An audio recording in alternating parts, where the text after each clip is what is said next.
কেমন আছো সবাই? বংশরাবরীর নতুন একটা ব্লগে তোমাদের সকলকে স্বাগত।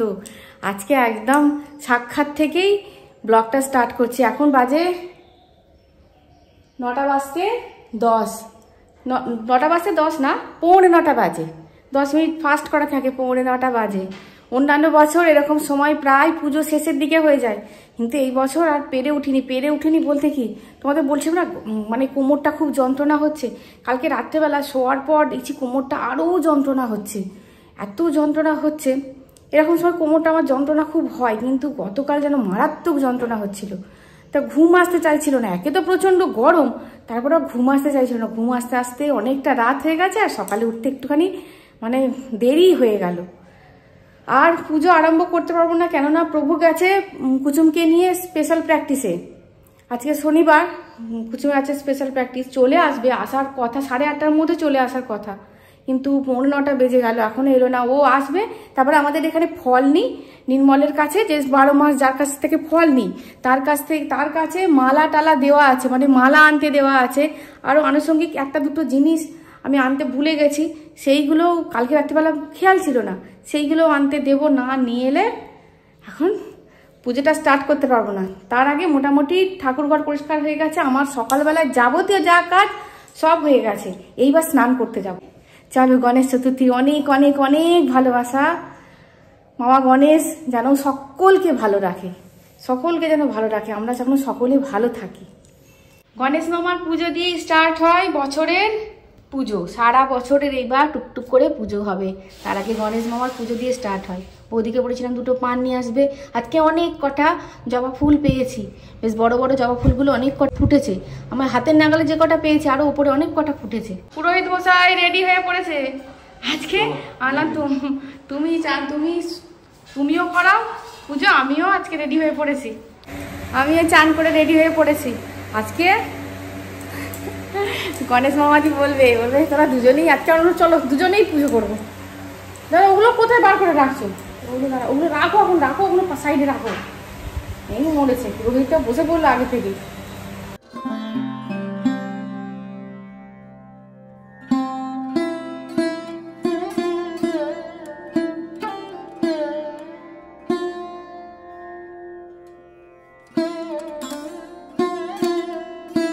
প্রভু চুজরো থেকে এসে আমাকে দেখে কিছুটা বুঝতে পেরেছে, বলছে আমাকে কিছু করতে হবে না তো, আর তুমি ব্যবসাদার মানুষ, তুমি করতে পারলে তো ভালো হতো, এটা তো তোমারই করার দরকার, আমি তোমার সঙ্গে থাকবো, তুমিই করো।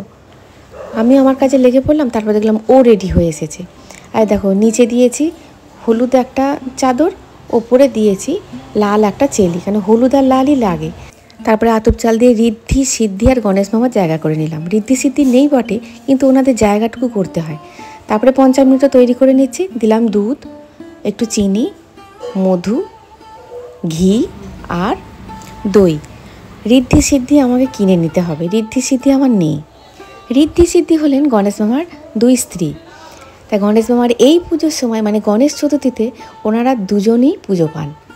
ব্যাস তৈরি হয়ে গেল আমার পঞ্চামৃত। প্রথমে যে গণেশ দুটোকে আমি দেখালাম, ওটা আমার অনেক পরে কেনা।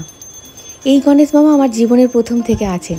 তখন হাতে ছিল না পয়সা, কিন্তু শখ ছিল মনে যে একটা পাথরের গণেশ কিনবো, তাই এই গণেশটাকে তখন কিনেছিলাম।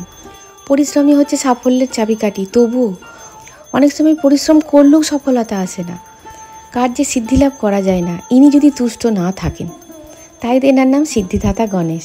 যাকে চান করানো হয়ে গেল আমার পঞ্চামৃত দিয়ে, এবার ভালো করে গঙ্গা জল দিয়ে ভালো করে প্রভুকে ধুয়ে নেব। গণেশ মামার পুজোয় 7টা না হলে 21টা দুর্বা লাগে।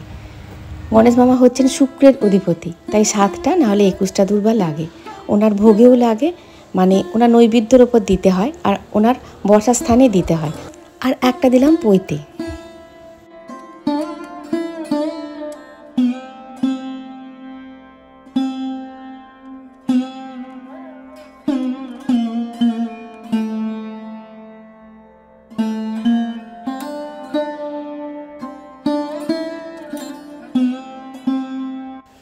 গণেশ মামার 2 স্ত্রী ঋদ্ধি আর সিদ্ধি, ওনাদের যে জায়গাটুকু করেছিলাম আলো চাল দিয়ে, দেখলে ওনারা এখানে আমি রাখতে পারিনি, কিন্তু ওনাদের উদ্দেশ্যে 2টো ফুল আমি দিলাম, আর দিলাম একটা জবা ফুল। এটা প্রভু দিচ্ছে, প্রভু একটা লাল জবা দিল আর আমি একটা লাল জবা দিলাম, কারণ গণেশ মামার জবা ফুল, লাল জবা ফুল খুব পছন্দের, তাই লাল জবা দিলাম। আর আমারটা একটুখানি পিঙ্ক পিঙ্ক কালার। গণেশ মামার পুজোয় গোটা ফল আবশ্যক, তাই 5 রকমের গোটা ফল দিয়েছি। আর লাড্ডু 21টা লাড্ডু, আমি পয়লা বৈশাখের দিন 21টা লাড্ডু দিই, কেননা অনেক বাড়িতে বাড়িতে প্রসাদ যায়, লাড্ডুটা উঠে যায়। আর আজকে যদি 21টা লাড্ডু দিই, আবার লাড্ডুগুলো পড়ে থাকবে, কাকে কখন দিতে যাব, ওই জন্য দিলাম 7টা লাড্ডু। 7টাও দেওয়া যায়, 21টাও লাড্ডু দেওয়া যায়। একটা পদ্ম, মনেই ছিল না পদ্মটার কথা, 2টো পদ্ম নিলে ভালো হতো, দুদিকে 2টো থাকতো। পদ্মটার কালারটাও এবারে খুব ভালো হয়েছে। আর বিশেষ যে উপকরণটি গণেশ মামার পুজোয় দিতে হয় সেটা হচ্ছে পান সুপারি। কথায় আছে না, পান চারে ফুল চারে और চারে মেवा, লাডুবন কা ভোগ লাগে সন্ত করে সেবা। এই যে পান সুপারি দিয়েছি, আর দিয়েছি একটু মিষ্টান্ন, যে কোনো মিষ্টান্ন দেওয়া যায়, সন্দেশ কি বাতাসা দিলেও হয়, একটু লাগে মিষ্টি দই, আর একটা হলুদের টুকরো, আর একটুখানি সিঁদুরটা সব রকমের শুভ কাজে লেগে যাবে। পান সুপারি 16 আনা আর হলুদটা একটা লাল কাপড়ে বেঁধে ব্যবসা স্থানে রাখলে ব্যবসায় উন্নতি আসে। অনেকে এটাকে সিন্ধুকেও রাখে।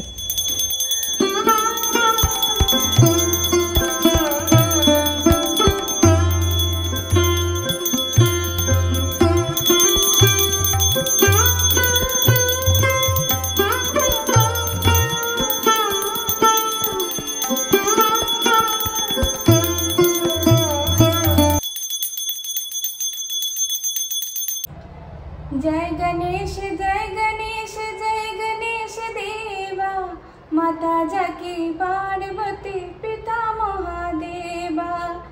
एक दंत दयावंत चार भुजाधारी, एक दंत दयावंत चार भुजाधारी, माथे सिंदूर सोहे मूसिक सवारी। फूल चरे पान चरे और चरे मेवा, लडुबन की भोग लगे संत करे सेवा। जय गणेश जय गणेश जय गणेश देवा, माता जाकी पार्वती पिता महादेवा। সবাইকে ভালো রেখো ভগবান। পূজা চা কমপ্লিট। যা হোক করে শাড়িটা পরেছি, কি গরম করছে, দরদর করে ঘামছি আজকে। এরকম প্রতি বছর হয়, আমি দেখেছি গণেশ চতুর্থীর সময় এইরকম ভাদ্র মাসে এইরকম প্রতি বছর গরম পড়ে। এই আর নতুন কিছু নেই, বাবরে মারে করে, মানুষ আনন্দও করে, বাবরে মারও করে, পুজোও হয়, সবই হয়। ভাত চাপিয়ে দিয়েছি, প্রভু যাবে খেয়ে দে সকাল সকাল। কি রান্না করবো এখনো ভাবিনি, ঝিঙে আছে, আজকে নিরামিষ করবো, যা করবো নিরামিষ করবো। ভালো মন্দ কতটুকু করতে পারবো জানি না, তবে এবেলা হবে না, ওবেলা যাও দেখা যাবে। এবেলা মোটামুটি করে এখন কোটা টোটা হয়নি, করবো। আগে দুটো খাবো, খেয়ে একটু জল খাবো, খেয়ে তারপরে এদিকে ভাতটা হতে থাক, হতে আমার জল খেতে খেয়ে তারপরে কুটতে কুটতে ভাতটা হয়ে যাবে। আর এদিকের গ্যাসটা, এই দেখো এদিকের গ্যাসটা একদম জ্বলছে না, পুরো বাটিটা ভেঙে উঠে আসছে। এই বাটিটা সেটের বাটিটা পাওয়া যাচ্ছে না, মানে এই ওভেনের এই যে এইটা পাওয়া যাচ্ছে না। ওইটা না পাওয়া গেলে ওইটাকে আবার কিছু পাল্টানো যাচ্ছে না, ফাঁক দিয়ে পুরো গ্যাস বেরিয়ে যাচ্ছে আর জ্বলছে না, টিপ টিপ করে জ্বলছে। সুতরাং এর উপর ভরসা, আর নাহলে ইন্ডাকশানে আমাকে করতে হবে। ইন্ডাকশানে তো সব কড়াই রান্না করা যাবে না, ওই যে নতুন কড়াইটা কিনেছি ওটা আমাদের কিছু বার করতে হবে। 12টা 20, এটাও 10 মিনিট ফাস্ট করা আছে, সবই 10 মিনিট ফাস্ট করে রাখি। এইবার রান্না চাপাবো, কখন রান্না হবে গো, আজকে দেরি হয়ে গেল আজকে রান্না করতে। ঝিঙে দুটোকে তো বার করি, দেখা যাক কি রান্না হয়। নিরামিষ মানুষ তো একটু পোস্ত, প্রভু শুধু আলু পোস্ত খেতে ভালোবাসে না, তাতে একটু ঝিঙে দিলে খেতে ভালোবাসে। ঝিঙে দুটো দিয়ে পোস্ত করব। এমনি তো ভাত চাপিয়েছি দেখলে, আজকে জলখাবার বলতে সেরকম কিছু করিনি। ঠাকুর পুজো করে উঠি একটু প্রেসারে ভাত চাপিয়ে দিয়েছিলাম, আলু সিদ্ধ, আর ওতে একটুখানি মুগ ডাল ফেলে দিয়েছিলাম। আর মানে ফ্যানটা রেখে দিয়েছি যেন ফ্যানটা ঝরাবো না, গা মাখা হয়েছে। ঘি দিয়ে আলু সিদ্ধ দিয়ে ওরা দুজনই ভাত খেয়ে যে যার কাজে বেরিয়ে গেল। তারপরে আমি একটুখানি খেলাম, খেয়ে দিয়ে এইবার রান্না চাপাবো। কি রান্না করি এখন দেখি, আগে একটুখানি খেলাম।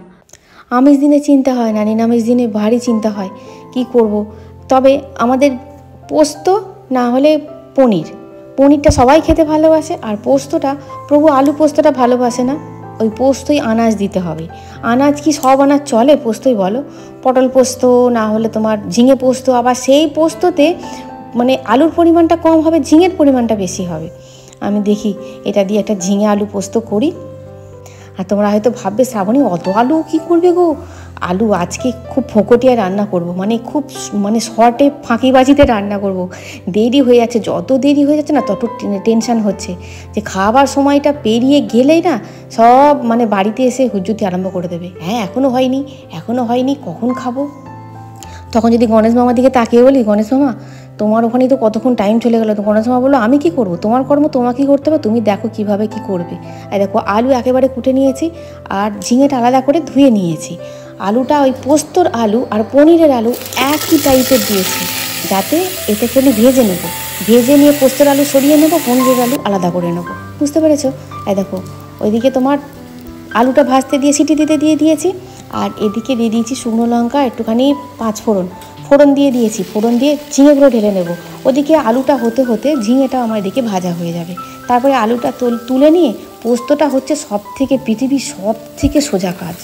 যে রাঁধতে জানে না তার কাছেও এটা সোজা কাজ, যদি তুমি নুন ঝালটা পরিমাণ মতন দিতে পারো, আর পোস্তর কোয়ালিটিটা যদি ভালো থাকে, আর পোস্তটা যদি পরিমাণ একটু বেশি থাকে, তাহলে ব্যাস হয়েও গেছে। তোমাদের সঙ্গে গল্প করতে করতে পোস্তও হয়ে গেল। একটুখানি তেল ছাড়িয়ে নামিয়ে নেবো। আজকে অনেক কটা কাঁচা লঙ্কা, কাঁচা লঙ্কায় পেকে গেছিলো, সেইগুলো দিয়েছি। পোস্তর কালারটাও কিন্তু খুব সুন্দর হয়েছে। আর আমার খিদেও পেয়ে গেছে জানো, এত খিদে পেয়ে গেছে, মনে হচ্ছে যেন এই পোস্তই এক বাটি তুলে খেয়ে নিই। আর মনে হচ্ছে যেন খালি ফ্যানের তলায় গিয়ে বসি, এত গরম করছে আজকে। প্রভু আগের দিনে রাত্রিতে বলেছিল যে কালকে তো নিরামিষ হবে, পনির করবো, পনির কিনে নিয়ে যাব। তারপর দেখলাম যে না, অনেকটা ফ্রিজে পনির আছে, আর ওই পনিরগুলো দিয়ে একটুখানি বড়া মতন করে নিই, দিয়ে একটু পনিরের তরকারি করে ফেলবো। আর পনির এই একই তো ব্যাপার, তবে ওই পনিরগুলো তোমার তাড়াতাড়ি হয়ে যায়, আর এই পনিরগুলো না একটু ভাজতে সময় লাগে। তোমার যদি ঠিকঠাকভাবে না হয় না, সব ঘেঁটে খাওয়া হয়ে যাবে। বলেছিলাম মতিচুরের লাড্ডু নিয়ে আসবে, তো প্রভু বলছে মতিচুরের লাড্ডু সব শেষ হয়ে গেছে। এই দেখো, এটাও মতিচুর ঠিক নয়। মতিচুরের লাড্ডুগুলো বেশ নরম, এটা একটু শক্ত ধরনের।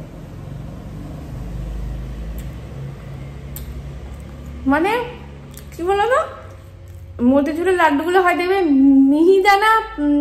মিহিদানাকে গোল করা লাড্ডু, আর এটাকে হয়েছে বাচ্চা বোঁদে। এই দেখো, বাচ্চা একদম ছোট্ট বাচ্চা বোঁদে লাড্ডু, ভালো, এটাও ভালো। ঠিক জলটান দিচ্ছ গরমের জন্য। রোদ দিয়েছে আজকে, বাবা গো প্রচুর রোদ দিয়েছে।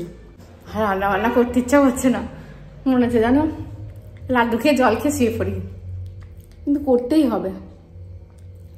একটু বেলা করে আজকে তো বেলা হয়ে যাচ্ছে, একটু বেলা করে রাখলে এই রান্নাটা রাত্রিবেলা থেকে যাবে। লুচি করি, রুটি করি, যাই করি হোক হয়ে যাবে। আর একদম সকালে রান্না না থাকে না বেশিরভাগ, আমি রাখিও না, সেরকমভাবেই কুটি যাতে উঠে যায়। ওই গরম সরম করার থেকে একটা টাটকা হয়ে যায়। আর ফ্রিজে খুব একটা রাখি না, ফ্রিজে রাখলে না আমি ভুলে যাই। তরকারি ফ্রিজে বিশেষ থাকে না, তো রাখলেই ভুলে যায়। 2-3 পর যখন বার করি, এ বাবা এটা রেখেছিলাম, জলে দিতে খুব কষ্ট হয়। ওই জন্য অল্প করে কুটি, রাত্রেবেলা যা হোক একটা কিছু করে নিই, একদম মাপসই আমার তরকারি হয়। চলো রান্না শেষের দিকে, আবার আমি কাঁকরোল একটুখানি ভাজি, সময় যেহেতু আছে কাঁকরোল ভাজি। ওই যে লাড্ডুটা খেয়ে নিলাম না, খেতেটা একটুখানি চলে গেল, একটু জল খেলাম, কাঁকরোল ভাজা করেছি, আর পোস্ত করেছি, আর পনিরের তরকারি। ব্যাস, পনিরগুলো মোটামুটি উঠে গেল। ভয় করছিল উঠবে না নাকি, পনিরের জলটা তো বেশিক্ষণ ঝরানো হয়নি। আর ভেবেছিলাম ফাঁকিবাজিতে বোধহয় রাত্রি পর্যন্ত টেনে দেবো এই তরকারি দিয়ে, না এই বেলায় সব তরকারি উঠে যাবে, যা পরিমাণ দেখছি। চলো রেডি হয়ে নিই, যাবো একটা জায়গায়, তোমাদেরও নিয়ে যাব। শুভ বিকেল বন্ধুরা। তোমার ঘরে সাজুগুজু করে কোথায় যাচ্ছ? যে কাপড়টা পরেছিলাম, পরে পুজো করলাম, সেই কাপড়টাই পরলাম, আর নতুন কাপড় বার করিনি। যাচ্ছি, সকালবেলায় উঠেছি, আর আমাদের এখানে জগন্নাথ মন্দিরে দিদিভাই সেবা দিতে যায় সকালবেলায়, মঙ্গল আরতি হয়, দিয়ে আমাকে বলছে হরে কৃষ্ণ বললাম হরে কৃষ্ণ। বলছে আজকে তো শনিবার, আজকে ভোগ নিবেদন হয় জগন্নাথের কাছে। তা বলছে আজকে প্রভুজি আসবে ইয়ে থেকে, তোমার মায়াপুর থেকে প্রভুজি আসবে। প্রভুজিরা আসে প্রত্যেক শনিবার, বলছে আজকে অন্য প্রভুজি আসবে, শ্রাবণী একবার যাবে? আমি কিচ্ছু বলতে পারলাম না, হ্যাঁ না কিচ্ছু বলতে পারিনি। কেননা আমি শুধু মানে ভগবানকে ডাকছি যে আমি নিজে কি করব আজকে না করব জানি না, ওই জন্য হ্যাঁ নাই কিচ্ছু বলিনি। মনে মনে ছিল যদি সময় করে উঠতে পারি বা সব কিছু হয়ে যায় তাহলে আজকে যাব। তারপরে দেখলাম যে না, সব কিছু হয়ে গেছে টাইমের মধ্যে। বললাম তাহলে আজকে যাই। এখন বাজে তোমার 4টেই বেরোলে ভালো হতো, আকাশটা গুরুম গুরুম করছে। এখন বাজে 4:30। চলো, বৌদিও বলো তাহলে আমি যাব, যেতাম। তোমার কাজগুলোও তো হয়নি, আমি কাজ পরে করবে। চলো, এখন যাওয়ার ইচ্ছা হয়েছে যখন চলো, তাহলে কাপড়টা পাল্টে নিয়ে যাও, ওকে আমি পাঠিয়ে দিলাম। কোনো কিছুতে ভগবান না চাইলে কিচ্ছু হয় না। ভগবান চাইছেন, যাচ্ছি। ঠাকুর ঘরে আলোটা জ্বেলে দিই, এসে গোপালকে সেবা দেবো, তারপরে গণেশ বাবাকে একটু আরতি করতে হবে। চলো, চলে এসেছি কাছাকাছি। আকাশও গুরুম গুরুম করছে, একটা ছাতা নিয়েছি।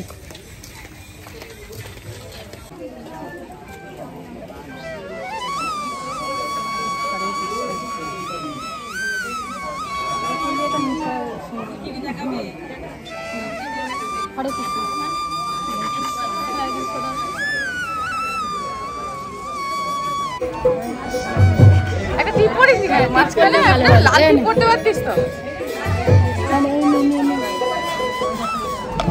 চুলগুলো তোল তোরা।